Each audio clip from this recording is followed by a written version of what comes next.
something was rotten in the state of Denmark. And on March 12th, the country, like so many others, closed down due to the COVID-19 pandemic. Like country, so libraries too. Not excluding the University Library of Southern Denmark, of course.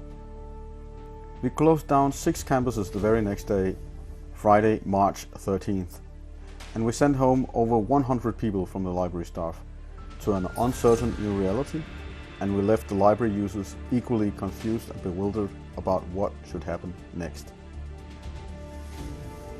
Fortunately, an operational crisis committee had been formed by the university the week before, of which I was part. The library had planned a gradual and limited reduction of services, but that was quickly replaced by a complete lockdown. We soon realized that we could still function as a digital library, with most people working from home, and that became the initial message to both staff and library users. The University Library has about 5,500 followers with Facebook, so besides our web pages, that became the primary platform for communicating to our users in the coming month. First up was of course a message from the head of library. The message basically said, "We are still here for you," and tried to direct users towards digital solutions, both existing services and new ones developed for the occasion, so to speak.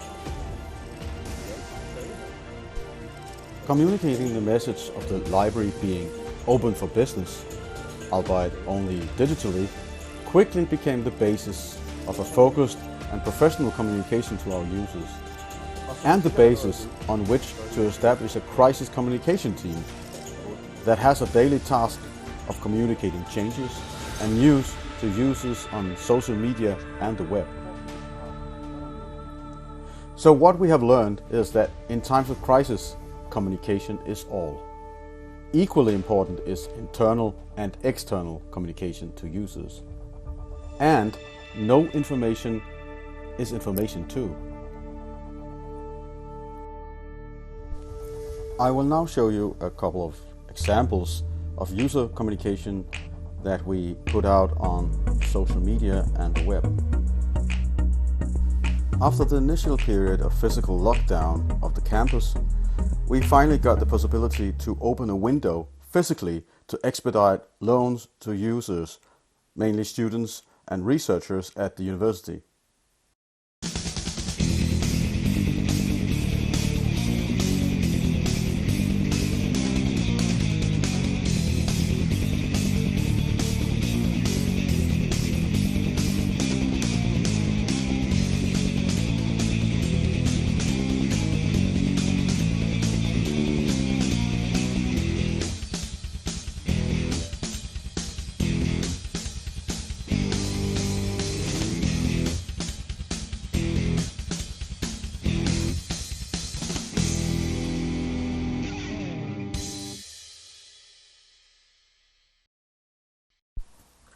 When the national library infrastructure came online, we could start advertising interlibrary loans again.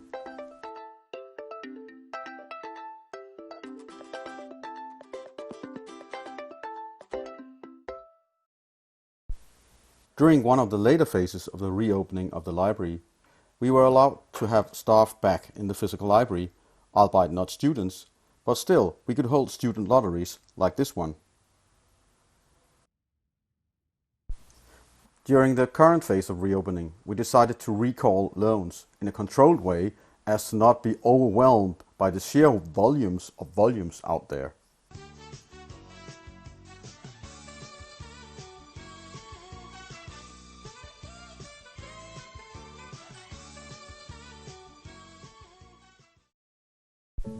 As you saw in the video, a window of opportunity opened up, not only physically.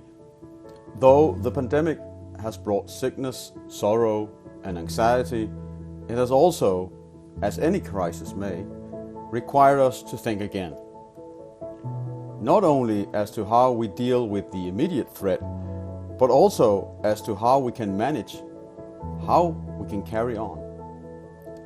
As most of you has probably experienced, up close and personal, many levels of society have had to move quickly towards adopting a new digital culture, new tools and a new line of thinking. And that, of course, goes for libraries too. Also, my esteemed colleagues will talk about today, toll access and non-access is even more critical in a physical lockdown world.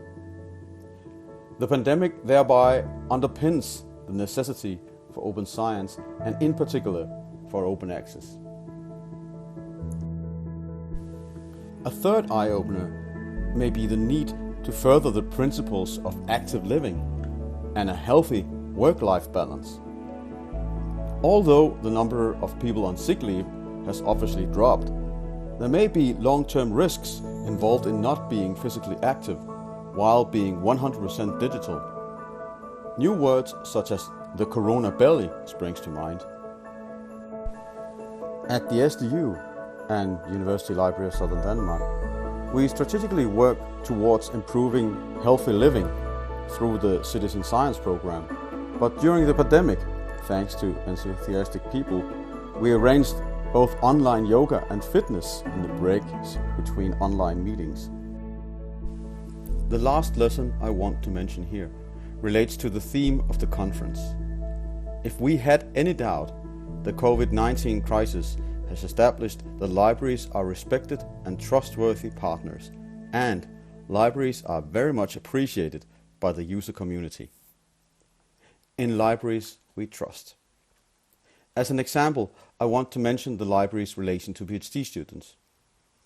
At the University Library of Southern Denmark, we host a special area for PhD students, a PhD cafe known as the Philothek.